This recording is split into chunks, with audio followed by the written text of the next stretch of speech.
Boa noite, é uma alegria estarmos de volta com os nossos estudos bíblicos. Desta vez a gente vai iniciar estudos num livro do Antigo Testamento. Semana passada nós agradecemos a sua presença e ainda está lá no YouTube, no canal da nossa igreja, Igreja Evangélica Congregacional do Manuel Julião.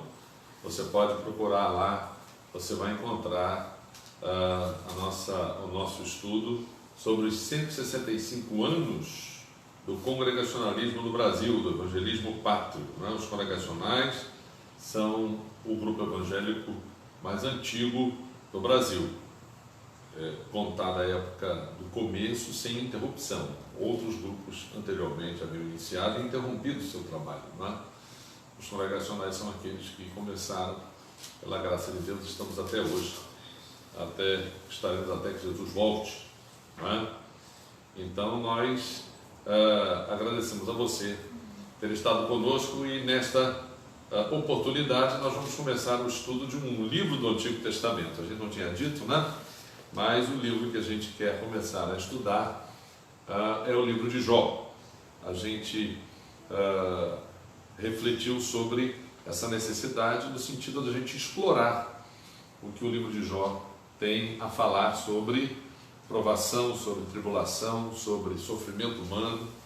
E a gente viveu uma época em que a gente, sem que a gente queira, sem que seja desejo nosso, a gente está enfrentando uma situação difícil e a quantidade de pessoas que já morreram no Brasil e em outros países, e as histórias se desdobram, as questões familiares, as perdas. Então é muito importante que a gente esteja considerando sobre a maneira bíblica de encarar essa questão. Então nós vamos começar com o livro de Jó. Antes de começar, a gente vai cantar um de nossos hinos. A gente pede a você que abra o seu hinário, Salmos e Hinos, no hino de número 51.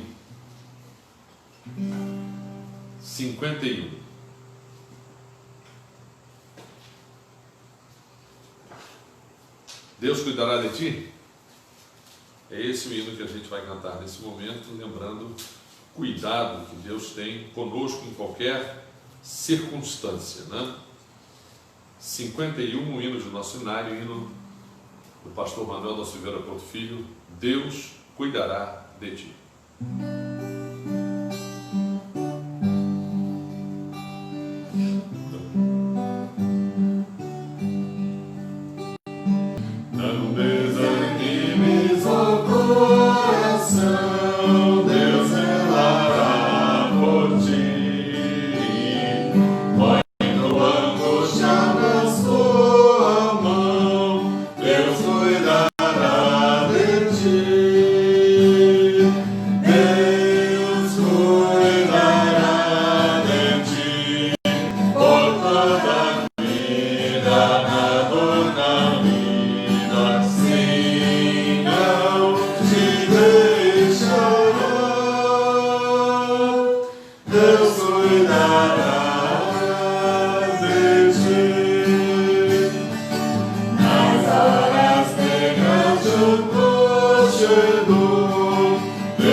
Toda vida, na dona vida, sim, não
E nessa oração a gente vai agradecer o cuidado de Deus, não é?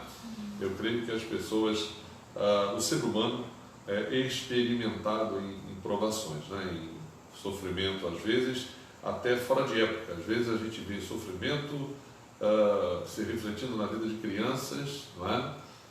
Se a gente olhar à volta, se a gente ouvir na televisão, se a gente procurar na internet, se a gente procurar nas rádios, se a gente procurar conhecer, a gente conhece muitos casos de sofrimento e que a gente às vezes fica até chocado, a gente se emociona e às vezes a gente fica até, rapaz, eu tenho estado alienado de tanta coisa à minha volta que tem acontecido, mas a gente cantou nesse hino que Deus tem um cuidado e a gente vai abordar essa questão, não é? Evidentemente dentro daquilo que o livro de Jó direciona para nós, não é?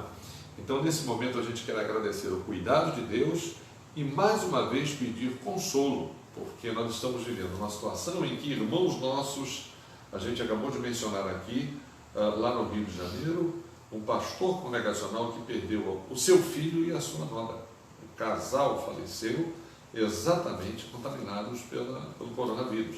Então é uma coisa que alcança crentes, que alcança não crentes, pessoas novas, pessoas idosas. Esse rapaz que eu estou mencionando tinha 50 anos, então não era bem grupo de risco ainda, né? A esposa devia ser mais nova um pouco. Então a gente está vivendo uma situação em que a gente também precisa pedir que o consolo de Deus se faça presente e que as pessoas dependam da fé. A gente vai, nessa série de estudos, a gente vai verificar que a fé, a maneira de encarar essas situações por meio da fé, é o modo que a gente tem, o recurso que a gente tem para poder superar essas situações. Não é? Vamos orar então nesse momento? Eu peço a Ana Luísa aqui, ó. Senhor, meu Deus, eu te agradeço, Pai, por mais uma vez estarmos aqui, Senhor, para aprender mais de Ti, para meditar na Tua Palavra.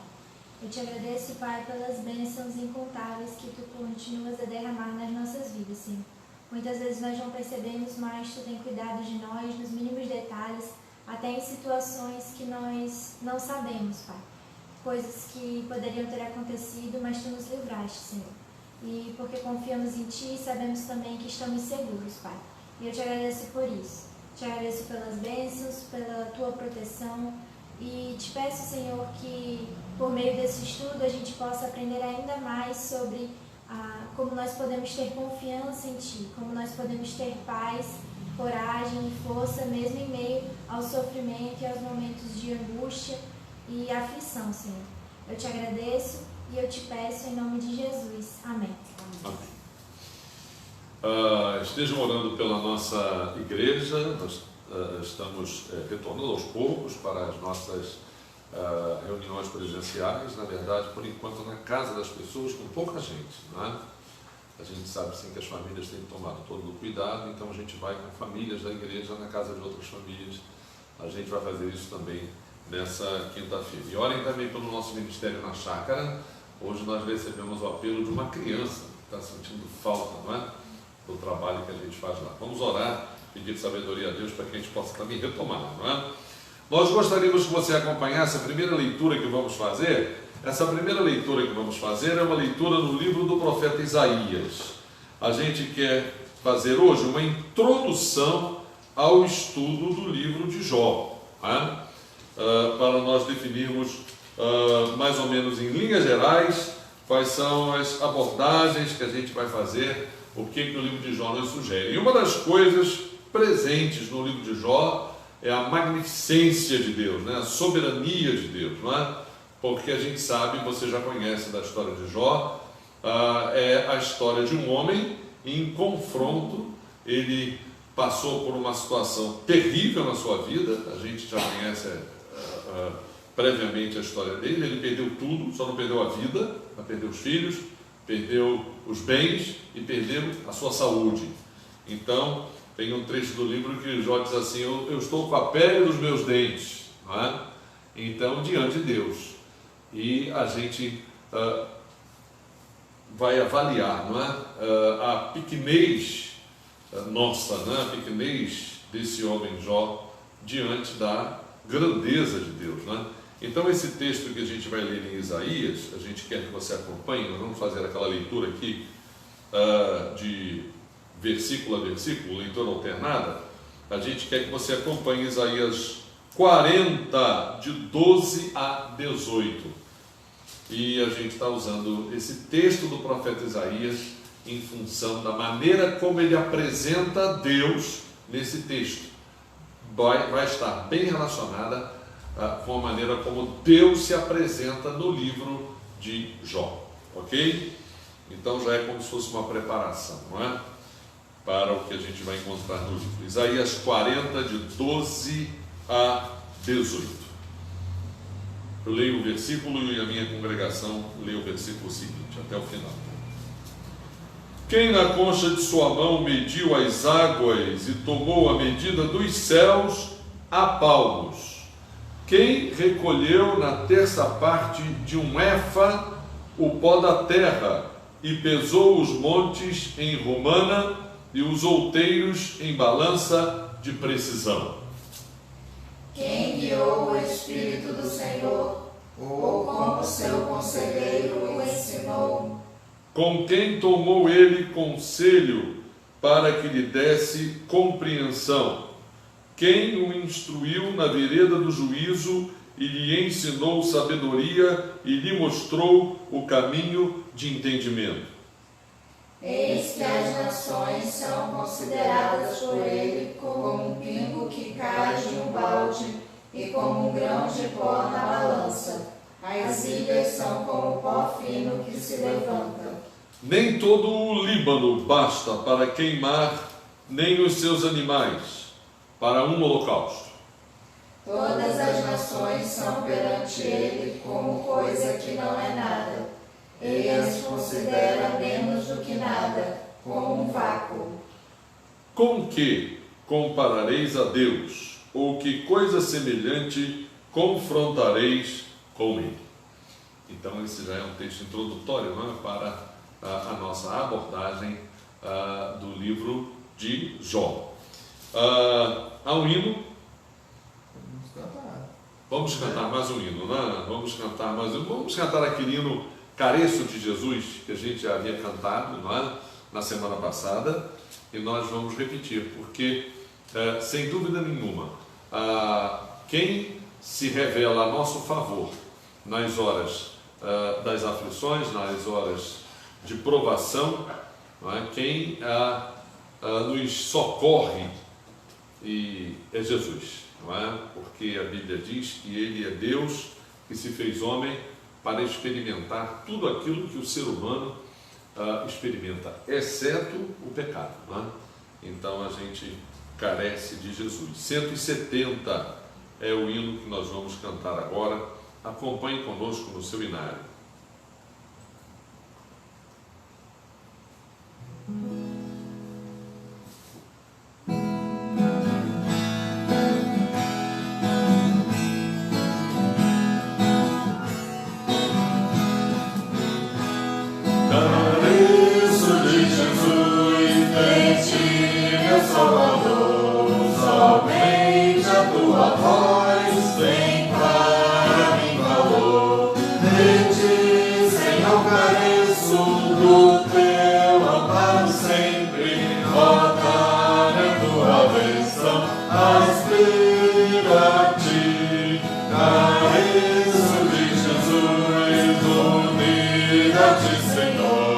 Pecado e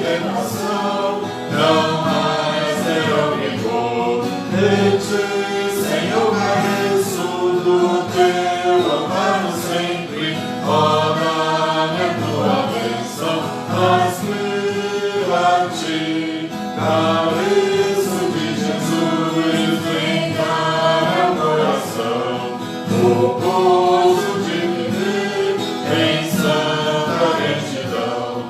De ti, Senhor, careço do teu amparo sempre, roda-me a tua bênção, aspiro a ti. Cabeça de Jesus, nas trevas ou na luz, sem ti a vida é vã, sou pobre sem Jesus. De ti, Senhor, careço do teu amparo sempre, roda-me a tua bênção, aspiro a ti. Cabeça de Jesus, viver desejo aqui, ligado mais e mais, ó Salvador, a ti. De ti, Senhor, careço do teu amparo sempre, roda-me a tua bênção, aspiro a ti. Amém.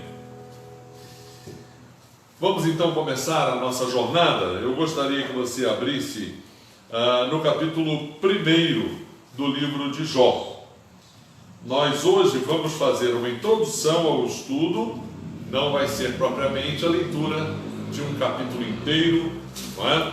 Mas a gente quer introduzir o estudo do livro de Jó, e por isso que nós hoje vamos ler no livro apenas o versículo de número 1.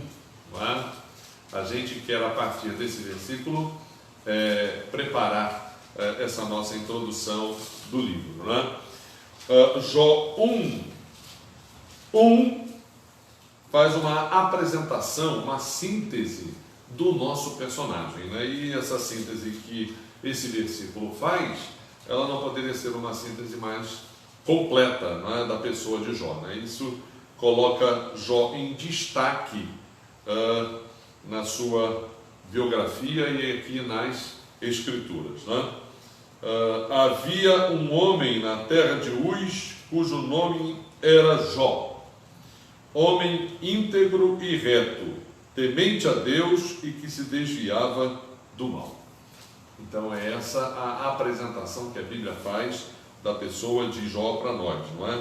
Ele era um homem íntegro. Íntegro aqui significa completo, não é? Não era perfeito, no sentido de um homem sem pecado, né? Nenhum homem é assim, a não ser Jesus Cristo. O único homem completo, o único homem perfeito é Jesus. Mas a integridade de Jó, ela se destacava, diz aqui o texto, íntegro e reto, temente a Deus. O temor de Deus na vida de Jó também era destaque, e que se desviava do mal, não é? Uma das características que nós aprendemos naquela descrição da igreja em Atos dos Apóstolos, né, é que na alma daqueles crentes havia temor, não é? Então essa é a descrição de Jó. A gente não vai ler aqui o que aconteceu. A gente vai fazer isso na próxima semana, porque nesse trecho aqui, nessa parte aqui dos nossos estudos, a gente apenas quer fazer uma introdução do livro de Jó. Então essa primeiro destaque que a gente quer fazer é dessas 4 características de Jó no início, né? Homem íntegro, reto, temente a Deus e que se desviava do mal. Então isso daqui a gente pode colocar como um parâmetro, né, para qualquer crente, para qualquer pessoa, né? A gente pode comparar esse texto ao texto do fruto do Espírito, né? A gente pode dizer que Jó era um homem que tinha o fruto do Espírito, ou o Espírito de Deus agia na vida de Jó. No Antigo Testamento, embora a gente não tenha a descrição detalhada da pessoa do Espírito Santo, como a gente tem no Novo, né? A gente, quando estuda o Novo Testamento, a gente, quando lê o Evangelho de João, a gente vê que Jesus, ele faz como que uma apresentação a nós da pessoa do Espírito, né?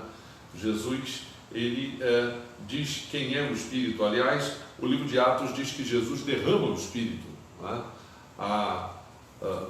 Jesus não deixa a igreja órfã, não deixa a igreja desamparada, né? Nós hoje temos a presença de Jesus na pessoa do Espírito, mas no Antigo Testamento também era assim, né? embora a gente não tenha uma descrição a todo momento, por causa dos autores do Antigo Testamento não terem ainda essa facilidade, esse conhecimento detalhado a respeito da ação do Espírito, a gente reconhece que na pessoa de Jó, quem fazia com que ele tivesse essas 4 características era o Espírito Santo agindo na vida dele. Não é? Então, a primeira coisa que a gente quer deixar bem definida são essas 4 características de Jó: íntegro, reto, temente a Deus e que se desviava do mal. Agora nós queremos fazer uma abordagem a respeito da fé. Embora que o texto não mencione, né, a gente sabe que Jó tinha essas características porque era um homem de fé. Não é? O texto não diz isso, nem precisa dizer. Não é? Porque essas características aqui só podem existir em alguém que tinha fé. Então a gente quer, nessa introdução, a gente quer falar um pouco sobre fé. A gente acredita que o que sustentou Jó, de ponta a ponta da sua história, da história da sua vida e da história que está descrita aqui no livro dele, foi a envergadura da fé que Jó teve. Não é? Então a gente quer falar um pouco sobre fé. A gente acha que na nossa preparação para a abordagem dos discursos de Jó, daquilo que Jó conversa com seus amigos, enfim, tudo aquilo que o livro de Jó apresenta, a gente tem que ter uma introdução sobre o que representa, o que significa a fé, não é? Então a gente vai começar com um modelo típico de fé no Antigo Testamento, não é? Vamos começar com Abraão. O que vocês acham, né? A gente vai lá em Gênesis 15:6. Eu gostaria que alguém lesse para mim Gênesis 15:6, o que esse texto fala a respeito de Abraão e o reflexo disso em Romanos 4, de 1 a 3. Não é? A fé que Abraão teve repercutiu em todo o Antigo Testamento e Abraão se tornou um modelo de crente também no Novo Testamento. Então, se há uma coisa na vida de Abraão, se há uma coisa na vida de Jó que é atual, é a fé. Esses homens tiveram fé em Deus e a fé que esses homens tiveram, ela é atualíssima, não é? Ela é viva, ela está presente e é o tipo de fé que a gente deve também ter, não é? Então vamos ler Gênesis 15:6 e outra pessoa para mim, Romanos 4, de 1 a 3. Ele creu no Senhor e isso lhe foi imputado para a justiça. Esse ele aí é Abraão, não é? Nesse capítulo 15, Deus está mais uma vez confirmando para Abraão a sua aliança, as suas promessas, não é? E depois de um momento de crise, né? Se você ler o contexto do capítulo 15 de Gênesis, evidentemente o capítulo 15 vem logo depois do 14, no capítulo 14 houve aquela guerra, e eu não sei, é interessante, né? Abraão com os seus homens, ele foi atrás dos saqueadores que inclusive levaram cativo Ló, que morava na cidade de Sodoma. Na verdade, Abraão defendeu os reis de Sodoma e Gomorra nessa luta que ele teve.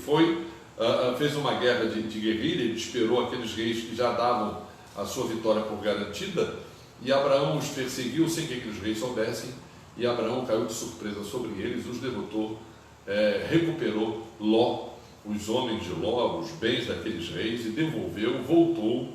E depois desse momento de crise, Deus confirma para Abraão aquilo que ele havia prometido. Aliás, alguém leu para mim em Gênesis 15:6? Gostaria que outra pessoa lesse de 1 a 5, para a gente contextualizar bem em que momento Deus diz isso para Abraão, e o texto diz que Abraão creu em Deus e isso lhe foi imputado para a justiça, né? Gênesis 15, de 1 a 5, pode ler. Depois destes acontecimentos, veio a palavra do Senhor a Abrão, numa visão e disse: Não temas, Abrão, eu sou o teu escudo e teu galardão será sobremodo grande. Respondeu Abrão: Senhor Deus, que me haverás de dar se continuo sem filhos e o herdeiro da minha casa é o Damasceno Eliezer? Disse mais Abrão: a mim não me concedeste descendência, e um servo nascido na minha casa será o meu herdeiro. A isto respondeu logo o Senhor, dizendo: não será esse o teu herdeiro, mas aquele que será gerado de ti será o teu herdeiro. Então conduziu até fora e disse: olha para os céus e conta as estrelas, se é que o podes. E lhe disse: será assim a tua posteridade. Ele creu no Senhor e isso lhe foi imputado para a justiça. Lembrando que esses descendentes e essas estrelas no céu, né, a gente que está estudando o Apocalipse, né, são aqueles 144 mil, né, são pessoas incontáveis, a quantidade incontável dos salvos. Né? Essas estrelas aqui que Deus está mostrando para Abraão não são os descendentes de Abraão em termos de DNA, não é? Porque essa conversa aqui Deus conduziu para a promessa do nascimento de Isaac, que foi milagrosa, e essa promessa está ligada à vinda do Messias, está ligada à salvação pela fé. Então é isso que a gente... E o Gênesis 15:1 está dizendo, depois desses acontecimentos, qual foi mesmo o termo aí? Depois dessas... Gênesis 15:1. Depois desses acontecimentos veio a palavra do Senhor a Abrão. Esses que eu falei aqui da guerra, né, que aconteceu lá em Canaã, na época que Abraão peregrinava nessa terra. Né? Qual o reflexo desse trecho? Aliás, esse trecho Paulo está interpretando no início da carta aos Romanos, quando Paulo fala no capítulo 4 exatamente da natureza da fé. Paulo está analisando, discorrendo, explicando a fé que Abraão teve e a fé que é necessária para a nossa justificação. Alguém lê para mim então, Romanos 4, de 1 a 3? Abraão chegou a escrever um livro, não? Que, pois, diremos ter alcançado Abraão, nosso pai, segundo a carne? Porque se Abraão foi justificado por obras, tende de que se gloriar, porém não diante de Deus. Pois que diz a Escritura: Abraão creu em Deus e isto lhe foi imputado para a justiça. Paulo está explicando para nós, Paulo está usando o Antigo Testamento, Paulo está usando a Bíblia do seu tempo para escrever a carta aos Romanos, não é? E para explicar para nós como se deu o fenômeno da fé na vida de Abraão, entendeu? Agora é muito interessante, vamos voltar um pouquinho no capítulo 14, né? Para a gente entender que Abraão ele não é o único a crer, né? Ele não foi o primeiro a crer, não é? A fé na vida de Abraão não é um acontecimento original, exclusivo, não é? Aconteceu pela primeira vez, não. Abraão se converteu, Abraão foi chamado por Deus e se converteu. Aliás, eu não sei se vocês lembram do sermão, o último sermão que Josué fez para o povo, quando estava vamos dizer assim, se aposentando, se despedindo, né? O que Josué diz, né? Lembrem-se que lá o pai de Abraão, Terá, era idólatra, que vocês no meio do Egito viveram no meio de um povo idólatra, e vocês agora aqui em Canaã estão entrando numa terra cercados de nações idólatras. Então o pai de Abraão, a gente não sabe se ele se converteu. Abraão se converteu na família de um pai que era idólatra, não é? E é interessante o capítulo 14, esse trecho que eu vou ler, porque vai falar da fé de Melquisedeque, que é um anônimo. Claro que Melquisedeque tinha pai, tinha avô, tinha irmão, mas a Bíblia, né, o Antigo Testamento, tão cioso da descendência, né, do pedigree desses heróis, desses homens, introduz o nome de Melquisedeque, um desconhecido, não é? Então é interessante, eu gostaria que alguém lesse Gênesis 14, 18 a 24. 18 a 24, que é o encontro de Abraão com essa personagem. Então a fé é algo acima de Abraão, não é? Anterior a Abraão. Tá? Abraão aprendeu a crer. Não é? Então vamos ler Gênesis 14, 18 a 24. Melquisedeque, rei de Salém, trouxe pão e vinho. Era sacerdote do Deus Altíssimo. Abençoou ele a Abrão e disse: bendito seja Abrão pelo Deus Altíssimo, que possui os céus e a terra. E bendito seja o Deus Altíssimo, que entregou os teus adversários nas tuas mãos. E de tudo lhe deu Abrão o dízimo. Então disse o rei de Sodoma a Abrão: dá-me as pessoas e os bens ficarão contigo. Mas Abraão lhe respondeu: levanto a mão ao Senhor, o Deus Altíssimo, o que possui os céus e a terra, e juro que nada tomarei de tudo que te pertence, nem um fio, nem uma correia de sandália, para que não digas, eu enriqueci a Abraão. Nada quero para mim, senão o que os rapazes comeram, e a parte que toca aos homens de Ané, Escol e Mano, que foram comigo. Estes que tomem o seu quinhão. A gente acha que a gente pode dizer de Abraão, né? Que Abraão também era um homem íntegro, reto, temente a Deus e que se desviava do mal, né? Abraão não quis para ele nada, nenhum dinheiro, a não ser o que foi preciso gastar para pagar aqueles mercenários, para que eles se alimentassem, devolveu tudo que ele tinha resgatado para o rei de Sodoma e Gomorra, não é? Não fez nenhuma negociata com ele. E é interessante a terminologia que Melquisedeque usa, né? Bendito seja Abraão pelo Deus Altíssimo. A bênção de Abraão decorria de Deus, o Deus Altíssimo que possui os céus e a terra. Bendito seja o Deus Altíssimo que entregou os teus adversários nas tuas mãos. E Abraão deu um dízimo a Melquisedeque. A explicação dessa personagem, assim como a gente viu Paulo, né, analisando, né, interpretando para nós Gênesis capítulo 15, o autor de Hebreus vai interpretar para nós esse texto de Gênesis. O autor de Hebreus é um autor desconhecido, um autor anônimo, né? Mas você vai poder entender o tributo, não é, de Abraão, a fé de Melquisedeque, a fé que era anterior a ele, não é? Explicado lá em Hebreus 7, de 11 a 19. Eu gostaria que alguém lesse para mim esse trecho de Hebreus 7, 11 a 19. Ele vai explicar para nós a personagem Melquisedeque. Hebreus 7, por favor. Se, portanto, a perfeição houvera sido mediante o sacerdócio levítico, pois nele baseado o povo recebeu a lei, que necessidade haveria ainda de que se levantasse outro sacerdote, segundo a ordem de Melquisedeque, e que não fosse contado segundo a ordem de Arão? Pois quando se muda o sacerdócio, necessariamente há também mudança de lei. Porque aquele de quem são ditas estas coisas pertence a outra tribo, da qual ninguém prestou serviço ao altar. Pois é evidente que nosso Senhor procedeu de Judá, tribo a qual Moisés nunca atribuiu sacerdotes.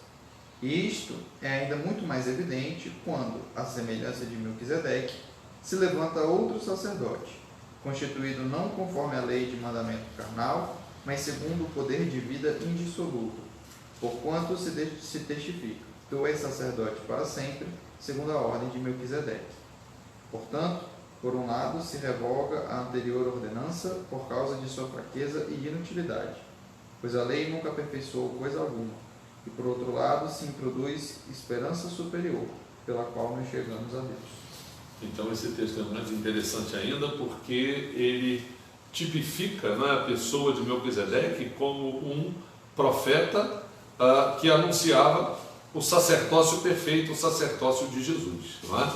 Porque em Abraão, se o sacerdócio levítico fosse o sacerdócio perfeito, né, ele estava ainda latente em Abraão, né? Representado Levi, se não me engano, é o quê? Trineto de Abraão, vamos fazer a conta, né?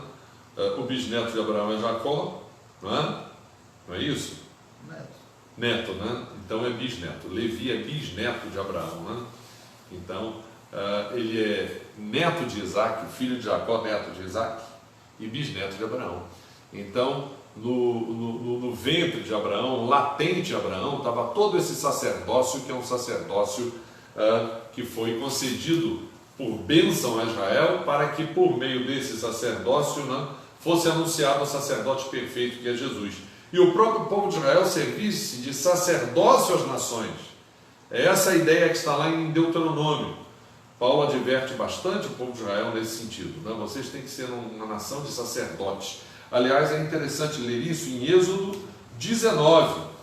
Abra sua Bíblia em Êxodo 19 e veja que, na verdade, não era a promessa de um sacerdócio em Israel, não era no sentido de um privilégio ou de uma vaidade, não, era no sentido de um serviço, da prestação de um serviço. E isso está em Êxodo 19, 5 e 6. Vamos ver aqui em que sentido que Israel tinha que entender o sacerdócio levítico, né? Êxodo 19, 5 e 6. Agora, pois, se diligentemente ouvirdes a minha voz e guardardes a minha aliança, então sereis a minha propriedade peculiar dentre todos os povos, porque toda a terra é minha. Vós me sereis reino de sacerdotes e nação santa. São estas as palavras que falarás aos filhos de Israel. Então nós estamos vendo aqui que Abraão, ele se apresenta a uma pessoa que tipifica o sacerdócio pleno que se revela em Jesus e por meio de Jesus.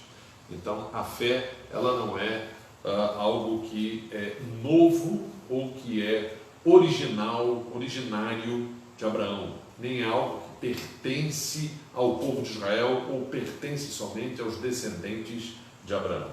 Mas fé é algo que Abraão aprendeu, não é? Então aqui a gente está entendendo as origens da fé, não é? Vamos ler agora em Hebreus 11:6. Eu não sei se vocês notaram aqui, quando a gente leu em Gênesis 15, que Deus fala para Abraão, depois destes acontecimentos veio a palavra do Senhor a Abraão, Gênesis 15:1, numa visão, e disse: não temas, Abraão, eu sou o teu escudo, e o teu galardão será sobremodo grande. Aqui esse texto fala da palavra galardão, relacionado a Abraão, o galardão por causa da fé que Abraão teve, não é? E esse texto de Hebreus 11:6 também fala de galardão para quem crer, não é? Vamos ler Hebreus 11:6. De fato, sem fé é impossível agradar a Deus. Porquanto é necessário que aquele que se aproxima de Deus creia que Ele existe e que se torna galardoador dos que o buscam. Então a fé, ela é o único meio de acesso ao nosso Deus, não é? A gente está destacando aqui a importância da gente compreender fé para que a gente possa entender o modo como Jó enfrentou todos os problemas que enfrentou. E na verdade houve um desafio, né? A gente vai ver na semana que vem que não era uma aposta, né, entre Deus e Satanás, né? As pessoas que leem e entendem errado o livro de Jó, a impressão é que Deus estava fazendo uma aposta com Satanás. Deus se diverte fazendo apostas, enquanto ele patrocina ou permite que Satanás patrocine um sofrimentozinho na vida de uma pessoa, para ver como que essa maneira de entender o livro de Jó não é precisa, não é exata, não é? Mas se destacou sem dúvida nenhuma, e isso envergonhou Satanás, a fé que Jó teve. E essa é a mesma fé que nós devemos ter, não é? E a gente agora leu esse versículo em Hebreus, que ele diz que sem fé é impossível agradar a Deus. É necessário que aquele que se aproxima de Deus seja pela fé. A gente não pode usar a fé como um instrumento para a gente obter. A gente tem visto hoje uma venda, né, contínua na televisão, na mídia, né, promessas de bênçãos, entre aspas, ou benefícios em troca de outras coisas, geralmente em troca de dinheiro, né, mas isso é apresentado de maneira disfarçada, né?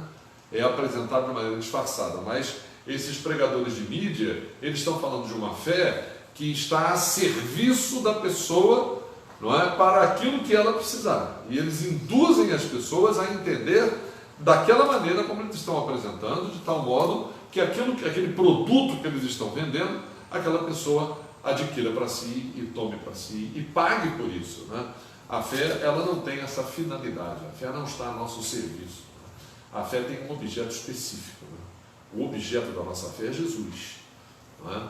E é específica a bênção que vem por meio de Jesus, que é a bênção da salvação. Evidentemente que outras bênçãos vêm, e elas vêm também por fé, mas a fé não é de maneira nenhuma algo que está a nosso serviço para que a gente adquira uma série de aspectos até que a gente coloca como lista, né, de prioridade na nossa vida, e às vezes são até bens materiais, são até coisas que não é a fé que vai nos proporcionar ter, né? Então a gente tem que entender a natureza da fé, não é?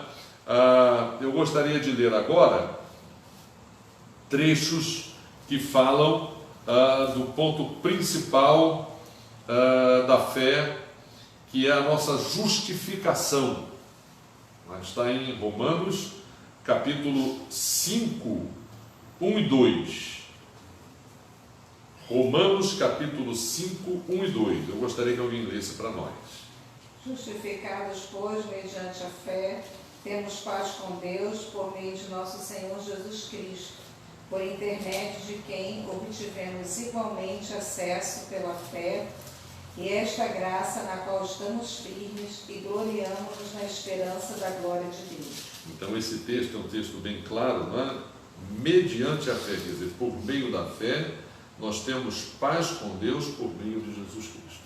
Então, não há mais nenhum conflito nosso com Deus, e nós devemos isso a Jesus Cristo.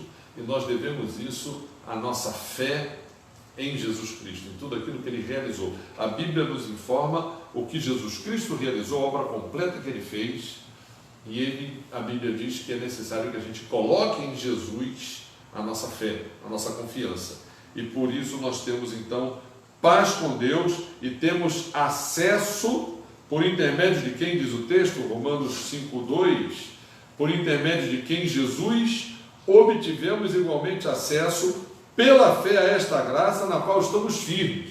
Nós estamos firmes na graça de Deus e tivemos acesso por meio da fé, acesso por meio de Jesus. Então esse versículo é o ponto central da carta aos Romanos, não é? E a pessoa que Paulo coloca como exemplo, para que Paulo chegue aqui no capítulo 5, depois você pode ler com calma o capítulo 4, a gente já leu o início do capítulo 4, ele introduz o capítulo 4 falando o quê? De Abraão. Abraão creu em Deus e isso foi justiça para Abraão. Qualquer pessoa, todas as pessoas. Jó creu em Deus, Abraão creu em Deus, Josué creu em Deus, Moisés creu em Deus. Todas as pessoas do Antigo Testamento creram, salvas, né? Que se salvaram. Todos os heróis da Bíblia. Aliás, você tem uma lista deles em Hebreus 11. Hebreus 11 é conhecido como a Galeria dos Heróis da Fé, né? Começa dizendo, sem fé é impossível agradar a Deus, e você tem uma lista de pessoas do Antigo Testamento e o que foi possível que elas fizessem pela fé. Uma outra coisa que a gente quer destacar agora é que a fé é o nosso acesso a Deus. Por intermédio da fé, nós temos acesso a esta graça na qual nós estamos firmes, crendo no que Jesus Cristo representa para nós na cruz. Não é? Ele é a justificação pelos nossos pecados, o perdão vem por meio de Cristo Jesus.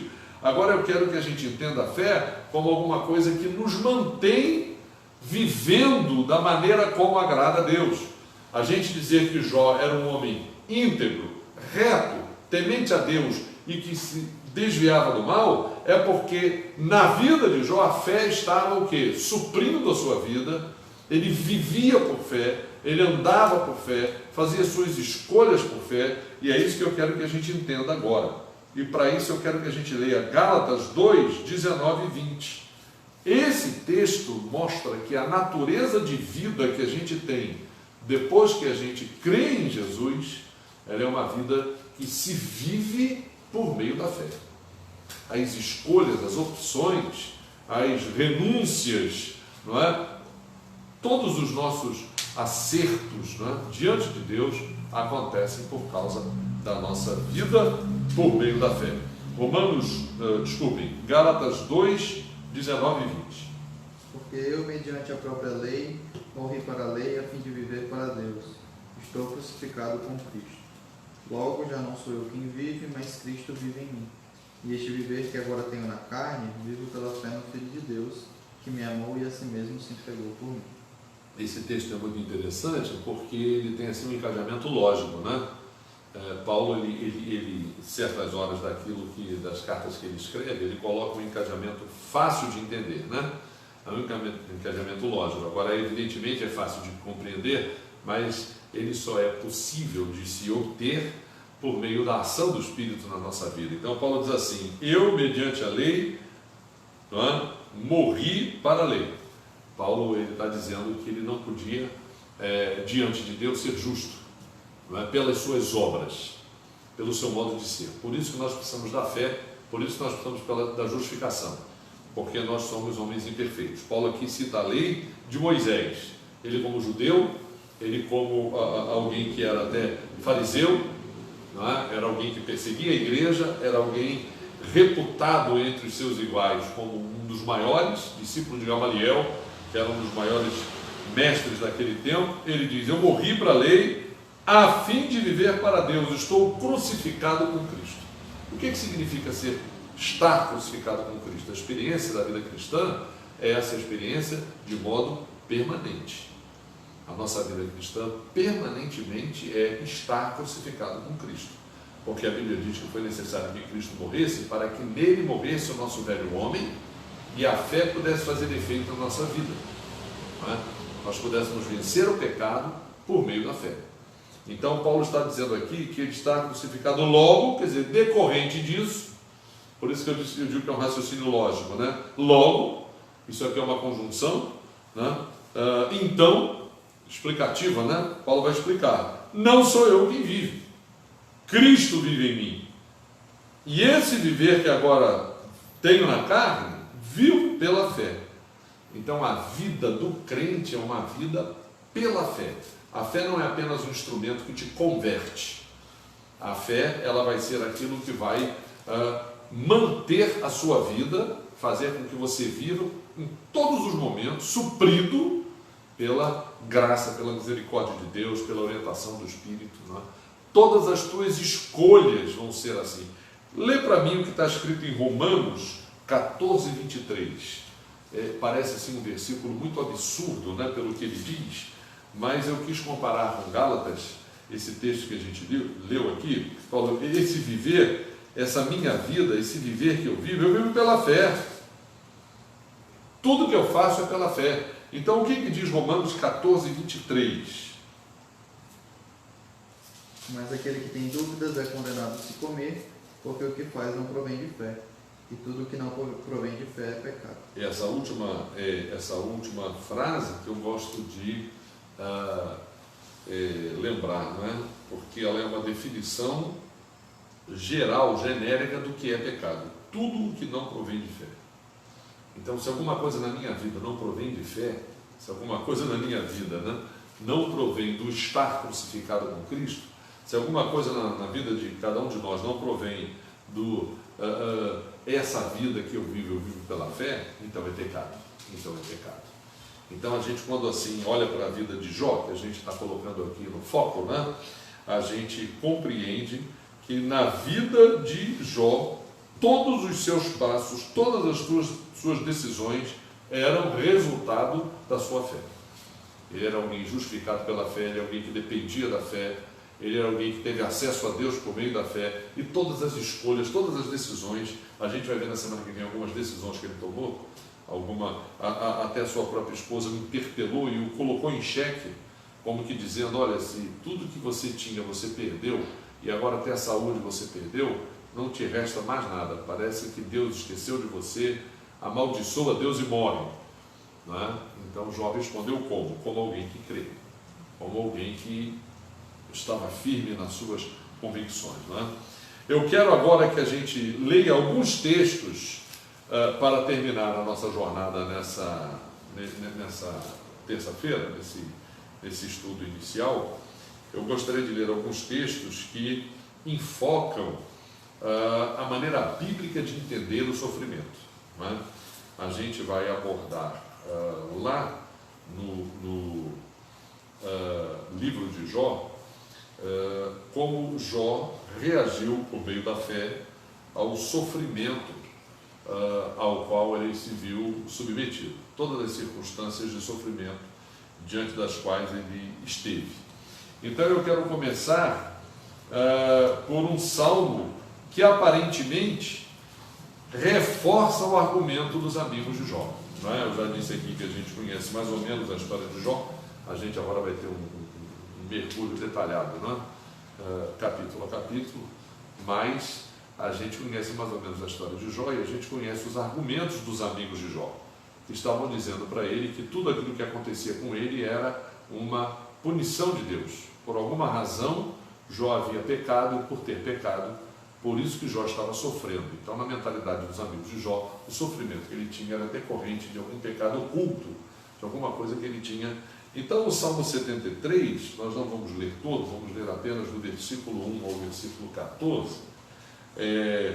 A gente vai ler de 2 em 2 versículos, cada um aqui lê 2, eu começo e depois os meus companheiros leem 2, porque a gente vai ver que nesse Salmo 73, o argumento dos amigos de Jó cai por terra, porque para esses amigos não acontece coisa ruim para gente boa, só acontece coisa ruim para gente ruim. E se Jó era um camarada, como a Bíblia diz, íntegro, temente a Deus e que se desviava do mal, né, reto, temente a Deus, então se aconteceu coisa ruim com ele é porque alguma ele havia aprontado, e como naquele tempo não tinha internet, ninguém sabia, estava tudo escondido, né? Então vamos lá, vamos ler o Salmo 73, de 1 a 14, eu começo, a gente lê de 2 em 2 versículos, cada um lendo 2. Com efeito, Deus é bom para com Israel, para com os de coração limpo. Quanto a mim, porém, quase me resvalaram os pés, pouco faltou para que se desviassem os meus passos.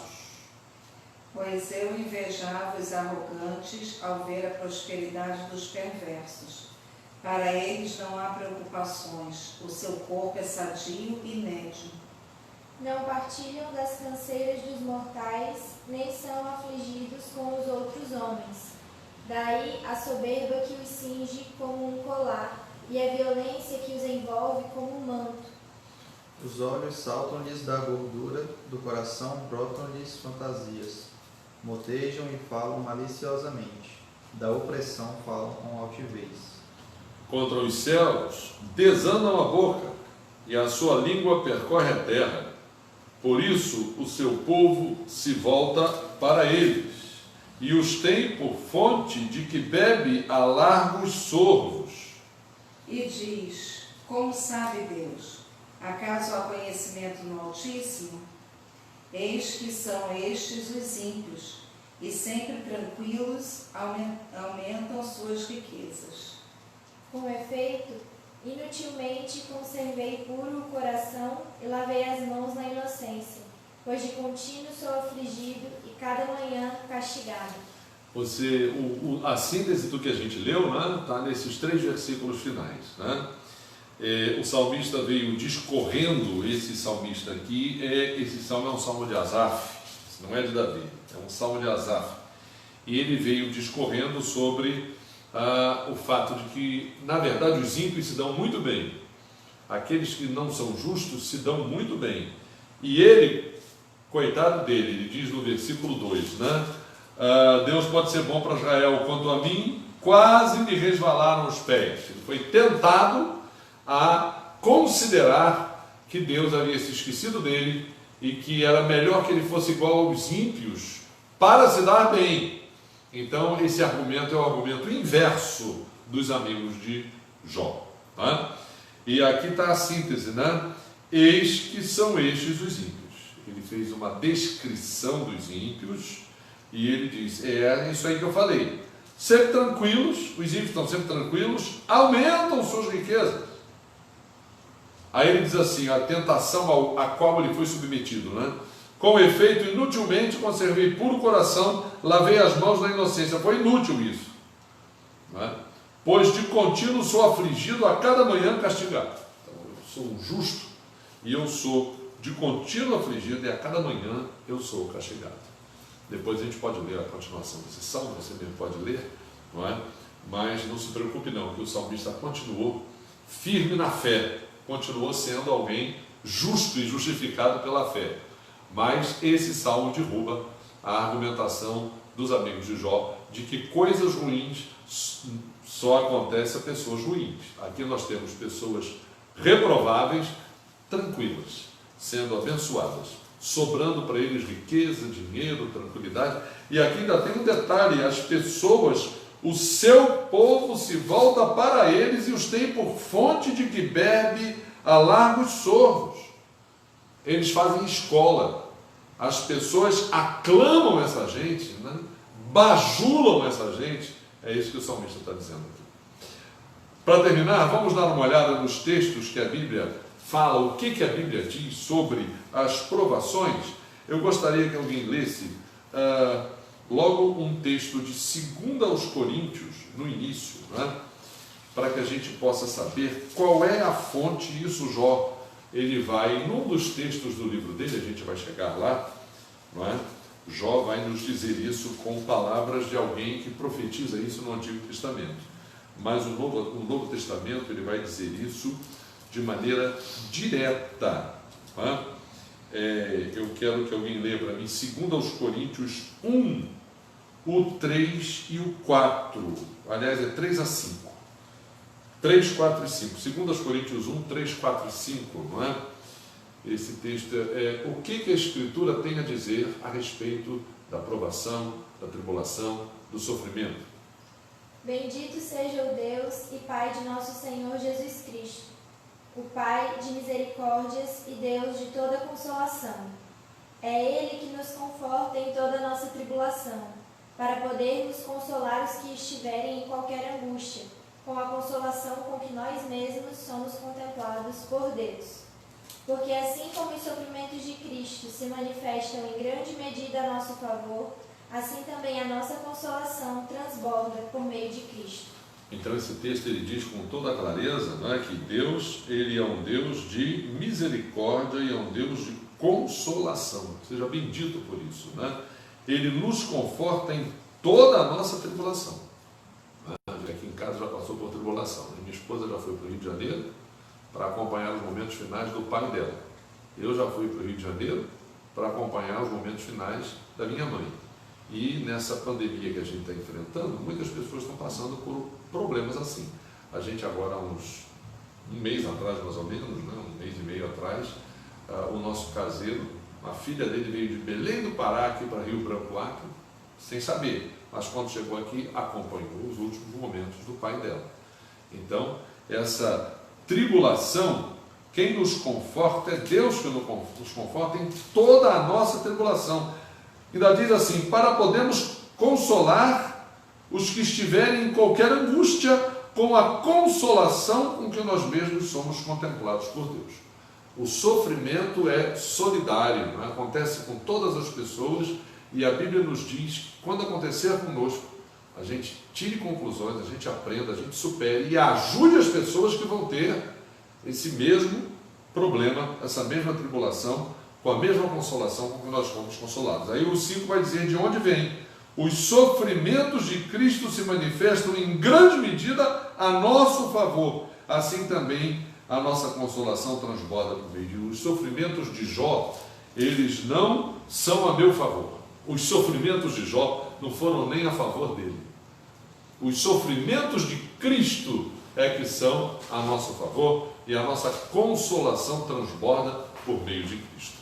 Essa profecia da vida de Jó, não é?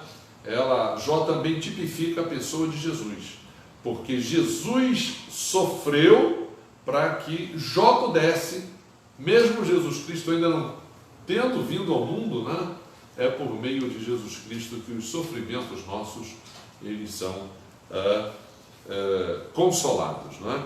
Vamos ler ainda em 2 Coríntios.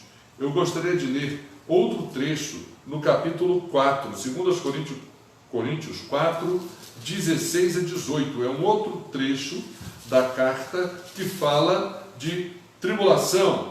Não é? 2 Coríntios 4, 16 a 18. Por isso não desanimamos, pelo contrário, mesmo que o nosso homem exterior se corrompa, contudo o nosso homem interior se renova de dia em dia. Porque a nossa leve e momentânea tribulação produz para nós eterno peso de glória, acima de toda comparação, não atentando nós nas coisas que se veem, mas nas que não se veem, porque as que se veem são temporais e as que se não veem são eternas. Aqui é uma recomendação, não é? Para que a gente não desanime, não é? Porque o nosso homem exterior, o nosso homem desse tabernáculo, ele é falho, é frágil, até se corrompe, mas o nosso homem interior se renova. Então, o poder de Deus na nossa vida, o poder do Evangelho na nossa vida, ele renova as nossas energias e nos permite enfrentar a tribulação e enfrentar a provação. Isso aqui se cumpriu na vida de Jó, não é? A nossa leve e momentânea tribulação produz para nós eterno peso de glória acima de toda comparação. Então há uma consequência positiva, isso também a gente vai ver na vida de Jó, não é? Ao final ele comprovou isso que o texto diz aqui, não é? Que a nossa tribulação produz um eterno peso de glória. Eu ainda quero que alguém leia para mim nesse mesmo capítulo de 7 a 11, esse capítulo 4 de 2 Coríntios, né? Ele aqui está falando da fragilidade humana. Ele já falou disso anteriormente no versículo 7, então eu gostaria que alguém lesse do 7 ao 11, esse mesmo capítulo. Temos, porém, este tesouro em vasos de barro, para que a excelência do poder seja de Deus e não de nós. Em tudo somos atribulados, porém não angustiados, perplexos, porém não desanimados, perseguidos, porém não desamparados, abatidos, porém não destruídos, levando sempre no corpo o moer de Jesus, para que também a sua vida se manifeste em nosso corpo. Porque nós que vivemos somos sempre entregues à morte por causa de Jesus, para que também a vida de Jesus se manifeste em nossa carne mortal. Paulo, nesta carta, está falando sobre o ministério, não é? Que era dele, até defendendo o seu ministério. A segunda carta aos Coríntios, Paulo escreve num sentido geral, porque algumas pessoas estavam dizendo que Paulo era uma fraude, ele era um falso apóstolo. Então, Paulo está dizendo que o ministério existe, Deus, ele nos usa, nós somos vasos frágeis, mas há um tesouro em vasos de barro, para que a excelência do poder, a suficiência do poder seja de Deus na nossa vida. Então Paulo, falando aqui da nossa tribulação, ele diz: nós somos em tudo atribulados, porém não angustiados. Então sempre vamos enfrentar a tribulação, mas ele coloca aqui um limite, além do qual essa tribulação ela não vai ultrapassar e não vai nos subverter, né? Em tudo atribulados, porém não angustiados, perplexos em tudo, porém não desanimados, perseguidos sim, porém não desamparados, abatidos, até abatidos, porém não destruídos, levando sempre no corpo o morrer de Jesus. Então, o que Jó experimenta na vida dele, sem até que ele tenha essa clareza que nós temos hoje, né? É o morrer de Jesus, no sentido da vida que Jó obteve pela fé e que se manifestou, se fortaleceu e permitiu que ele vencesse as provações que ele enfrentou. Então, a maneira como a Bíblia encara o sofrimento, ela indica para nós o sofrimento de Jesus, em grande medida, a nosso favor. Não é? Então, Jesus é aquele que também sofre como nós sofremos, e até mais do que nós sofremos, porque Jesus Cristo era um homem sem pecado e que assumiu o nosso pecado e passou por um momento que homem nenhum passou. Quando a gente encara aquele momento da cruz em que Jesus falou: Deus meu, por que me desamparaste? Né? E antes disso Jesus falou: passa de mim esse cálice. Jesus não era demagogo e nem era covarde. Se Jesus falou: dá para garantir a salvação dessa turma sem cruz, até aqui, Pai, eu cheguei. Dá para garantir a salvação sem cruz? Se der, eu peço que tu afaste de mim o cálice. Mas não dava, entendeu? Então, por isso que a Bíblia diz que é inédito. O sofrimento de Cristo, aleluia, se manifesta em toda medida, em grande medida, a nosso favor. É isso que Paulo está dizendo aqui. E para terminar, eu quero mais uma vez em 2 Coríntios, por isso que eu disse que ela era uma carta típica, né, de retratar sofrimento. O capítulo 11, do 21 ao 29. 2 aos Coríntios 11, 21 a 29. Esse nós vamos ler também de 2 em 2 versículos, para que a gente não fique muito monótono uma pessoa só ler, né? 2 aos Coríntios 11, 21 a 29. Eu vou ler, começando, depois os outros continuam.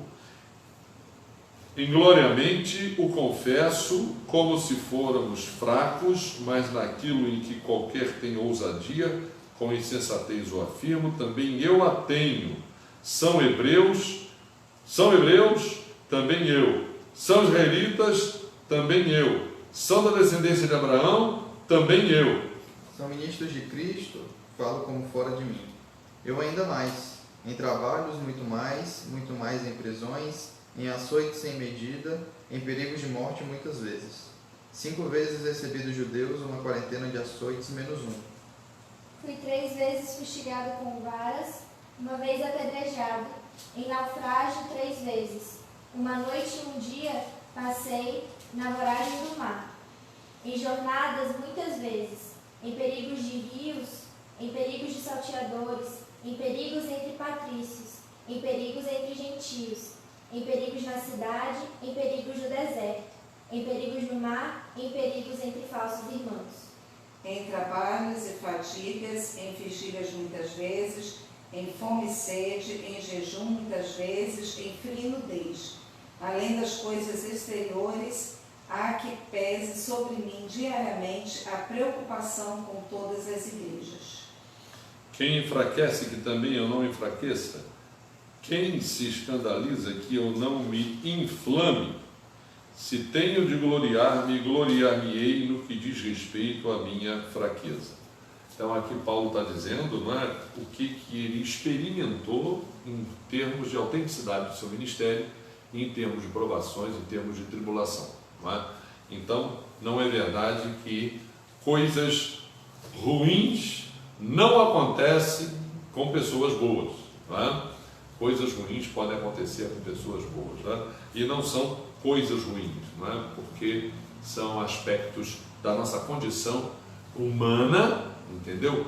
E alguns desses aspectos até têm relação com o pecado. Na vida de Paulo não é o pecado de Paulo, mas ele cita aqui uma série de situações em que o próprio inimigo, o próprio Satanás, permitiu que pessoas criassem situações em que ele foi aqui alvo de agressão, alvo de perseguição. Ele diz aqui em perigos até entre falsos irmãos. Não é? Então, às vezes, há pessoas que se chamam crentes, mas que não são crentes. Não é? Então, nós terminamos aqui essa nossa introdução e esperamos que você esteja acompanhando, tenha acompanhado e tenha entendido o nosso objetivo nesse início. Né? O nosso objetivo foi apresentar a pessoa de Jó com as 4 características da sua vida. Né? Jó era um homem íntegro, reto, temente a Deus e que se desviava do mal. Isso era em função da fé que era autêntica na vida de Jó. Então nós demos uma panorâmica sobre a fé de Jó e depois focamos a maneira bíblica de encarar o sofrimento. Não é?